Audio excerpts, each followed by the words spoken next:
Stacy एक असहज और दिखने में अनाकर्षक महिला अकेली बैठकर खाना खाते हुए टीवी देख रही होती है। तभी उसके बेसमेंट से एक अजीब सी आवाज आती है। घबराकर वह आत्मरक्षा के लिए एक कुल्हाड़ी उठाती है और नीचे जाकर जांच करने लगती है। वह अपने टैक्सिडर्मी किए हुए जानवरों में से एक से घबराए हुए अंदाज में पूछती है कि क्या उसने भी कुछ सुना। तभी आवाज फिर आती है, इस बार ऊपर से। वह अपना बेडरूम देखती है लेकिन कुछ नहीं मिलता। फिर बाथरूम जांचती है, वहाँ भी कोई गड़बड़ी नहीं दिखती। डरी हुई स्टेसी पुलिस को फोन करती है और ऑफिसर चैपमैन से बात करती है। वह उसे बताती है कि उसने फिर से आवाज सुनी है और उससे इसका कारण पूछती है। चैपमैन शांति से उसे समझाता है कि पुराने घरों में रात को अजीब आवाजें आना आम बात है और चिंता की कोई बात नहीं है। फोन रखने के बाद भी स्टेसी बेचैन रहती है और बाहर झांकती है। अगली सुबह वह काम पर जाती है। वहाँ वह एक सहकर्मी को कोई ब्यूटी प्रोडक्ट लगाते हुए देखती है और अटपटे ढंग से उसकी नकल करती है। बाद में एक और सहकर्मी उसे ऑफिस की ही एक महिला जीना की क्रिसमस पार्टी में बुलाती है। अगली सुबह स्टेसी एक बतख का शिकार करती है और उसकी टैक्सिडर्मी करती है। तभी ऑफिसर चैपमैन, जो उसका पति है, घर लौटता है। स्टेसी उत्साह से उसे पार्टी के न्योते के बारे में बताती है। चैपमैन हैरान होता है क्योंकि उसे लगता था कि स्टेसी उन महिलाओं को पसंद नहीं करती। स्टेसी बताती है कि वह उनसे नफरत नहीं करती, बस लोगों के साथ घुलने मिलने में उसे समय लगता है। वह जीना की तारीफ करती है, उसकी बेदाग त्वचा, खूबसूरत घर और उसका सहज आकर्षण। स्टेसी कहती है कि जीना कहीं भी जाए, लोग उसे तुरंत पसंद करने लगते हैं। बाद में स्टेसी एक तोहफा लेकर जीना की पार्टी में पहुंचती है। जैसे ही वह डोरबेल बजाती है, एक खूंखार कुत्ता भौंकने लगता है। जीना कुत्ते को संभालती है और स्टेसी का स्वागत करती है। पार्टी में महिलाएं अपने पतियों और निजी बातों पर हल्की फुल्की बातचीत करती हैं। एक महिला जीना की त्वचा की तारीफ करती है, जिस पर जीना डॉक्टर रमेश और उनके कॉस्मेटिक ट्रीटमेंट्स की सराहना करती है। जीना घोषणा करती है कि वह सबके सामने सारे तोहफे खोलेगी। उससे पहले वह सभी महिलाओं को एक एक गिफ्ट देती है और साथ में खोलने को कहती है। सबके पैकेट में एक लोकप्रिय स्किन केयर लोशन निकलता है, एलो ग्लो। फिर स्टेसी अपना तोहफा जीना को देती है। जीना उसे खोलती है और अंदर टैक्सिडर्मी की हुई बतख देखकर पूरा कमरा सन्न रह जाता है। महिलाओं के चेहरों पर घृणा साफ दिखती है। हालात संभालने के लिए जीना सभी से कहती है कि वे वही लोशन लगाकर देखें जो उसने दिया है। बाकी महिलाएं लगाने लगती हैं और स्टेसी हिचकिचाते हुए उनका अनुसरण करती है। कुछ ही पलों में उसका चेहरा लाल पड़ जाता है। शर्मिंदा और टूट चुकी स्टेसी पार्टी छोड़कर घर लौट आती है। घर पर चैपमैन उसे बताता है कि उसे उस लोशन से एलर्जी है। स्टेसी व्यंग्य में कहती है कि जाहिर है उसे दुनिया के सबसे अच्छे लोशन से ही एलर्जी होगी। चैपमैन समझाता है कि अगर वह सच में सबसे अच्छा होता तो ऐसा रिएक्शन नहीं होता। वह याद दिलाता है कि स्टेसी की त्वचा संवेदनशील है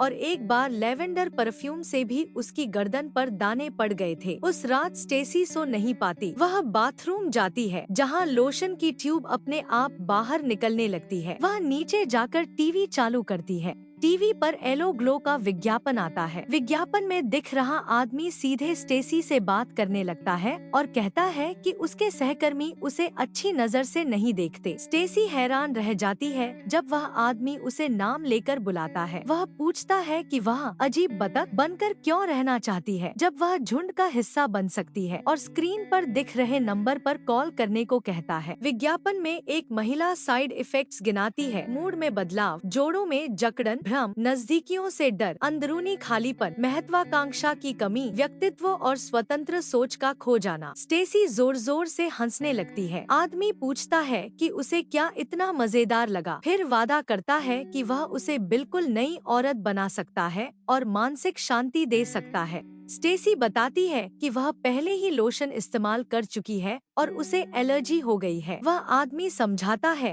कि पूरे बदलाव के लिए पूरी बोतल और उससे भी ज्यादा इस्तेमाल करना जरूरी है और खुजली होना इस बात का संकेत है कि त्वचा ठीक हो रही है। यकीन कर स्टेसी नंबर पर कॉल करती है और ऑर्डर दे देती है। आदमी चेतावनी देता है कि लोशन तभी काम करेगा जब वह पूरी तरह समर्पित रहे। अगली सुबह एक पैकेट आता है। स्टेसी उसे बेसमेंट में ले जाकर खोलती है। अंदर एलो ग्लो की 28 बोतलें होती हैं। उसके शरीर पर अब गंभीर चकत्ते फैल चुके हैं। चैपमैन पूछता है कि वह काम पर क्यों नहीं गई। वह कहती है कि उसने छुट्टी ले ली है। चिंतित चैपमैन उसे लोशन बंद करने को कहता है और समझाता है कि कंपनियां लोगों को यह यकीन दिलाकर मुनाफा कमाती हैं कि उनमें कुछ कमी है। स्टेसी जोर देकर कहती है कि उसमें सच में कुछ गड़बड़ है। चैपमैन उसे दिलासा देता है कि अगर वह खामियों से भरी है तो वह भी है। स्टेसी तर्क देती है कि पुरुष बदसूरत, मोटे, बदतमीज या बूढ़े हो सकते हैं, उन्हें कोई फर्क नहीं पड़ता, लेकिन महिलाओं को नहीं। वह कहती है कि वह बदलने जा रही है और उससे समर्थन मांगती है। चैपमैन काम पर चला जाता है। उसके बाद स्टेसी पूरे दिन लगातार लोशन लगाती रहती है, जबकि उसकी हालत और बिगड़ती जाती है।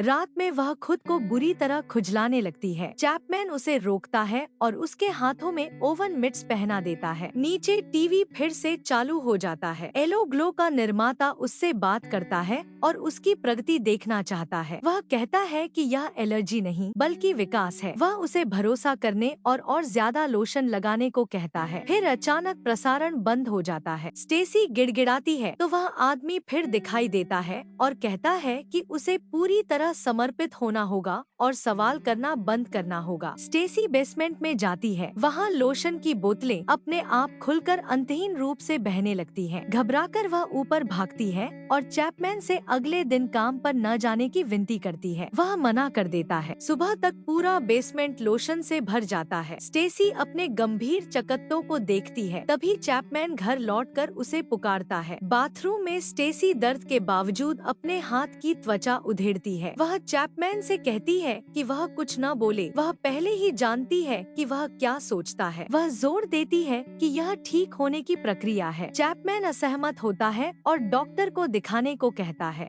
गुस्से में स्टेसी पूछती है कि वह उसके लिए खुश क्यों नहीं हो सकता। चैपमैन कहता है कि उसे ठीक करने की जरूरत नहीं है। वह उसे खाना खिलाकर शांत करता है और प्यार से कहता है कि वह जैसी है वैसी ही खूबसूरत है। स्टेसी चिल्लाकर पूछती है कि अगर वह इतनी ही खूबसूरत है तो उसे अपनी त्वचा नोचने की मजबूरी क्यों महसूस होती है। वह फिर बेसमेंट जाती है, जहां लोशन एक मानवीय आकृति बना चुका होता है जो उसकी हरकतों की नकल करता है। सम्मोहित होकर वह उसे छूती है, चूमती है और गले लगाती है। लोशन से लिपटी हुई वह ऊपर जाती है। चैपमैन भयभीत हो जाता है। स्टेसी कहती है कि उसने कभी इतना अच्छा महसूस नहीं किया और उस पर जजमेंटल होने का आरोप लगाती है। चैपमैन उसकी दयालुता और रुचियों की याद दिलाते हुए कहता है कि वह बिल्कुल परफेक्ट है। स्टेसी कहती है कि यही उसकी कमी है, वह उसके बदलने की जरूरत को नहीं समझता। जब चैपमैन स्वीकार करता है कि वह उसे बदलते हुए नहीं देखना चाहता, तो स्टेसी उसके सिर में चाकू घोंप देती है। जब वह खून बहाते हुए मदद के लिए पुकारता है, तो वह कुल्हाड़ी से 2 वार कर उसे मार डालती है। वह लोशन के पैरों के निशान बाथरूम तक फॉलो करती है, जहां वह मानवीय आकृति खुद को बाथटब में उड़ेल देती है। स्टेसी भी उसमें शामिल हो जाती है। लोशन उसकी पुरानी त्वचा उतार देता है और नीचे से बेदाग त्वचा निकल आती है। वह खुशी खुशी चैपमैन की लाश को बेसमेंट में घसीट ले जाती है और उसकी टैक्सीडर्मी कर देती है। बाद में स्टेसी अपने बाल काटती है और खुद को पूरी तरह नया रूप देती है। वह चैपमैन की टैक्सीडर्मी की हुई लाश को सोफे पर फोन पकड़ा कर बैठाती है और उसे अलविदा कहती है। काम पर उसकी बदली हुई शक्ल देखकर सहकर्मी दंग रह जाते हैं। जीना उससे कहती है कि वह बहुत खूबसूरत लग रही है। एपिसोड का अंत स्टेसी के लोगों के ध्यान और खोखली सामाजिक स्वीकृति में डूबे रहने के साथ होता है, जहां वह पूरी तरह खुद को खो चुकी होती है। चैनल को लाइक और सब्सक्राइब करना ना भूले।